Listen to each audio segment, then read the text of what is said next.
Que como semanalmente contamos con su presencia para aclarar algunos momentos de la historia argentina y algunos personajes, nuevamente está Pacho, gracias por estar acá. Muchas gracias. Y el tema de hoy es interesante, ¿no? Ese que lo ha abierto mucho el Papa Francisco, ¿no? El tema de los jesuitas. ¿Qué hicieron los jesuitas en Argentina? ¿Qué hicieron en Argentina y qué hicieron puntualmente en la Patagonia, donde nosotros claro, porque se sabe lo que hicieron en misiones, las misiones jesuíticas, pero sí. Hoy vamos a hablar de qué es lo que hicieron en la Patagonia. Antes de hablar, lo que te propongo es que veamos el siguiente informe y luego lo conversamos. La Patagonia andina no estaba entre las regiones que priorizaron los españoles en la conquista. La ocupación del continente suramericano se realizó desde el Perú hacia el sur y pasando la cordillera hacia el este. Lo que hoy es Neuquén, que en mapuche significa atrevido, arrogante, audaz, recibió su primer poblamiento europeo a través de los sacerdotes jesuitas enviados por Lima. Hacia 1670 llegó a la región el jesuita Nicolás Mascardi. Sobre la península de Huemul, ocupada por el pueblo que los mapuches llamaron tehuelches y los españoles patagones, fundó la misión de Nuestra Señora del Pópulo, más adelante Nuestra Señora del Nahuel Huapi. La Compañía de Jesús, congregación a la que Ignacio de Loyola fundara para combatir la reforma protestante, misionar en tierras de infieles y expandir la educación media y superior, ya estaba instalada en las misiones guaraníes y había fundado en Córdoba la primera universidad del actual territorio argentino.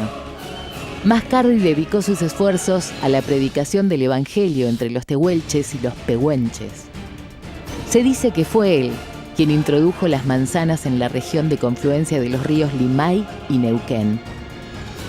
En una exploración hacia el sur, se cree que en busca de la mítica y rica ciudad de los Césares, fue asesinado por tehuelches.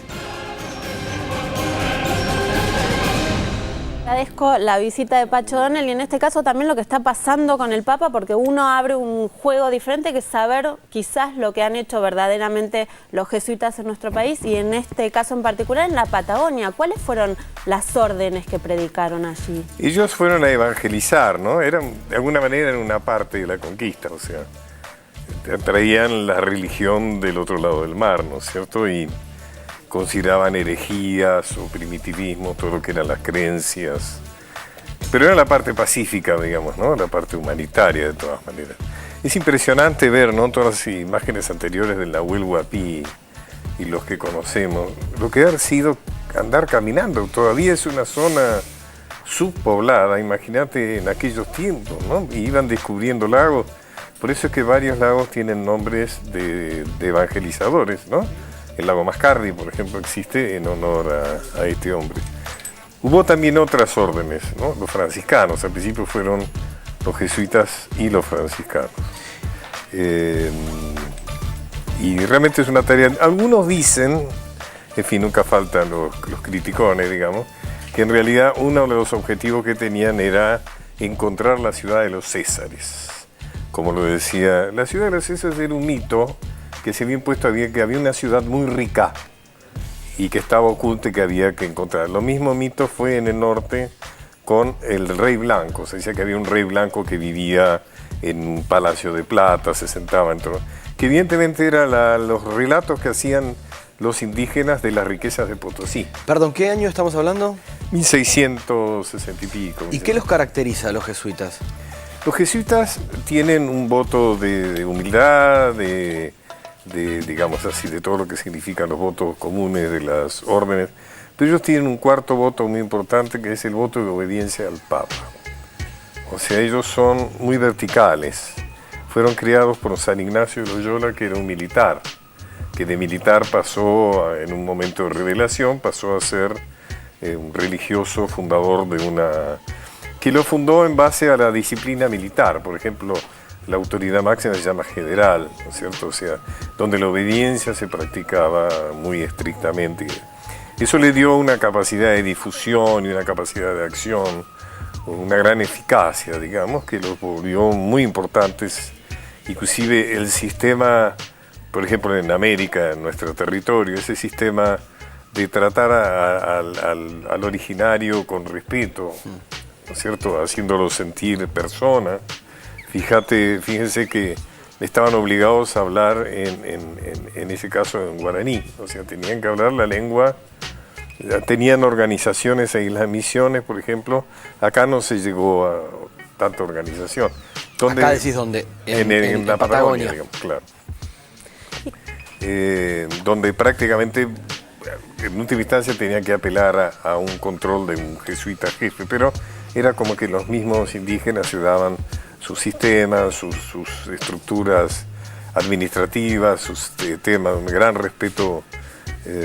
Pero eso mismo los hizo muy poderosos, los hizo muy ricos, los hizo muy poderosos, muy independientes, como dijimos, porque obedecían al Papa, y eso les generó muchos conflictos con coronas, con gobiernos, que finalmente los expulsaban, fueron expulsados muchas veces, ¿no? ¿Y cuáles fueron las consecuencias del paso de los jesuitas en nuestro país? Por la Patagonia, sí, específicamente, por la Patagonia, y yo creo sí, que los hicieron a los originarios parte de lo que fue en aquel momento el virreinato y luego lo que fue las Provincias Unidas, como se llamó.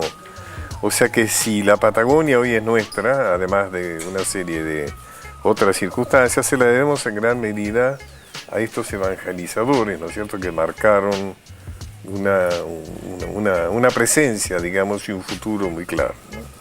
Muy bien. Bueno, y a partir, como decías vos hace un ratito cuando comenzábamos esta charla, a partir de la designación de Bergoglio como nuevo pontífice, los jesuitas, se empezó a hablar mucho además, más. muy típicamente jesuita, ¿no? Muy típico.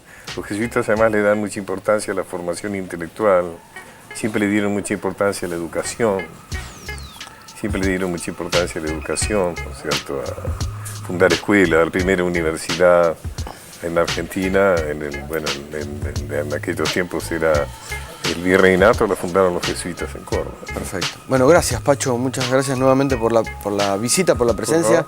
Nos vemos la semana que viene. Hasta la semana que viene. Ya es un clásico. Es un clásico para repensar y reflexionar sobre nuestra historia.